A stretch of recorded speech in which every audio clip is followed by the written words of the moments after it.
Hello and welcome back, my vixens, to another Sunday Speedpaint. Today I wanted to discuss with you my art process and how I ended up doing the illustrations that I do to this day. That being said, I wanted to discuss a topic that I've just been debating upon whether or not I was going to share this, because it's just kind of something that happens here and there with artists, is the perfectionistic mindset of the final product. Now, for myself, that was the biggest thing that I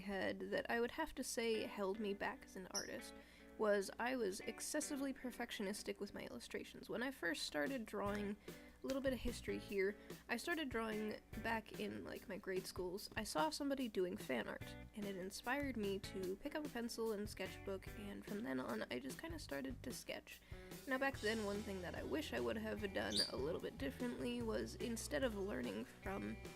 other illustrations, I should have been trying to develop a way that I could draw it, because the thing is, I learned to draw from repetition of how others would create. Now that might sound confusing, but what I would do was I would end up looking at how someone would do their art process, and then I would try to make the same hand gestures. Now, that being said, my first big problem is most of the artists that I would see were right-handed. I am left-handed. So when I would try to learn the art techniques that I was taught, it was very difficult because I could not figure out how they were doing the strokes, textures, and weighted pressures with the pencils and all that fun stuff. I couldn't figure out how they did the shapes and whatnot, because every time I would try to draw a circle or something, my hand would smudge the paper. So I had to learn my own ways, and one of those fun ways with sketchbooks, of course, is I would get one of these sketchbooks that has a wire-bound part to them instead of a flat book that has one of those glued spines. I do not like those sketchbooks for one reason, and that is because they are like a book, and when you rest your hand on your book and you're left-handed, you're covering half of the page. So when I got those wired sketchbooks, I was able to flip the sketchbook around so that the wire was on the opposite side, so that way I wouldn't have these indentations on my hand. And as I would go about doing this drawing process, I had eventually gotten to a point where, instead of just drawing what other people were drawing, it turned into me learning new techniques throughout my grade school and high school, where I would learn still life and I would learn how to create character designs, but it was mostly just learning form, shape, color, theory, and all of that kind of stuff, and it was fun for the most part, till I went and looked back at all of my sketchbooks in recent years, and I realized that there wasn't much of me creating my own stuff, which is something that, as a freelance artist that I want to be, I want to do that more often now than I ever did, because that was something I wasn't really set on. I wasn't focused on anything, because I had fallen into the perfectionistic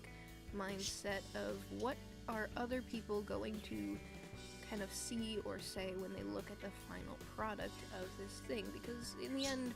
unless I'm doing speed paints like this, you can't really see the process, and most of the time I don't get to talk about the process of the 5 W's, which is something I think is really important and kind of interesting for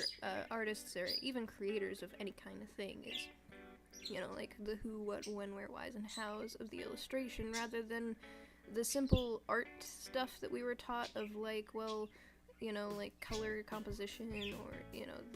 I think it's called, the conch shell, or some kind of golden spiral rule, where there's, a certain 90, I believe it's, 90 degrees, or 90 something, where it starts off from one end of the page, and it kind of looks like a conch shell, and it's, a way to show your composition is, perfect, so that the eye level view and all that is aesthetically pleasing. That stuff was good to learn, but it didn't help me with character design or anything that I was interested in doing over time, because it was more like, here's a picture by this famous artist, try to replicate it, and then try to use it in your own way. Well, me learning how that artist made it isn't going to help me draw my way, because it's their way, not my way. So it's great to learn the techniques and take from them information, but not replicate them and then say, try it yourself, because, you can replicate their illustrations, but it's not going to be how you would do it. You're gonna make it look completely different. That's why I love the idea of what has been trending online, is the draw it in your own style thing, where you look at someone's illustration and you don't have to copycat it, you can draw it how you would want to see it. It's like taking a character from a show and then you draw your fan art of it, it's going to look different all the time, which is something that I look up to and inspire to with a lot of artists, is they get to take something and make it their own.